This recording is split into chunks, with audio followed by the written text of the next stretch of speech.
Welcome to Holy Redeemer Soup Kitchen in Lake Worth. The problem here was lack of fresh fruits and vegetables served at the soup kitchen and improper food disposal. The goal of this project was to change the practice of how people eat and where they get their food from, as well as how they dispose of food waste. The solution? To build a garden and start composting. I started off with a 1,250 square foot piece of land covered in weeds up to your knees. For almost 3 weeks, my parents and I, and a few reluctant volunteers, went out every single night with shovels and dug up the weeds. Halfway through this, I almost gave up. It was a huge amount of effort, but somehow we finally got it done. The next step was making the rows and figuring out what to plant. Seeds are expensive, but the Home Depot donated tons of seedlings and seeds and irrigation, and Hastings Nursery provided seed trays. One of the most exciting parts of the project was putting the composting tumbler into action. I posted signs around the kitchen and people really wanted to help. The next step was mixing in the soil and planting. Finally.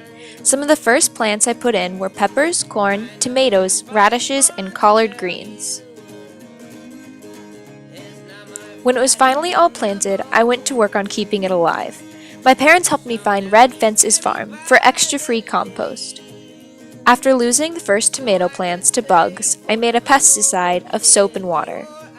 For fertilizer, my parents and I made a mix of water, molasses, Epsom salt, and fish emulsion.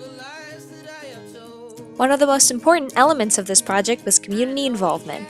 I gave 2 presentations, one to Holy Redeemer Spanish Church Service and one to Good Shepherd's Green Team. From then on, people were at the garden every day eager to help.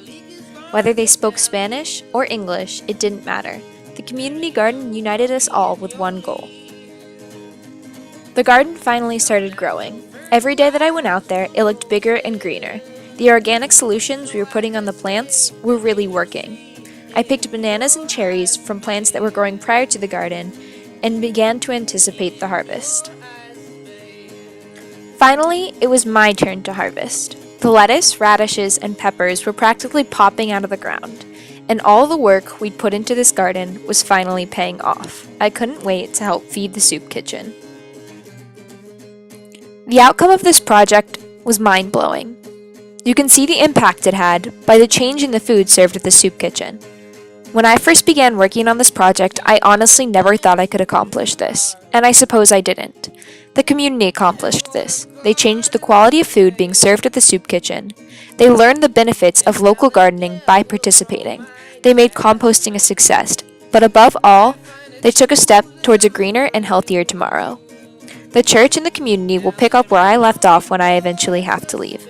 I know this is just the beginning, and I can't wait to see what this garden turns into.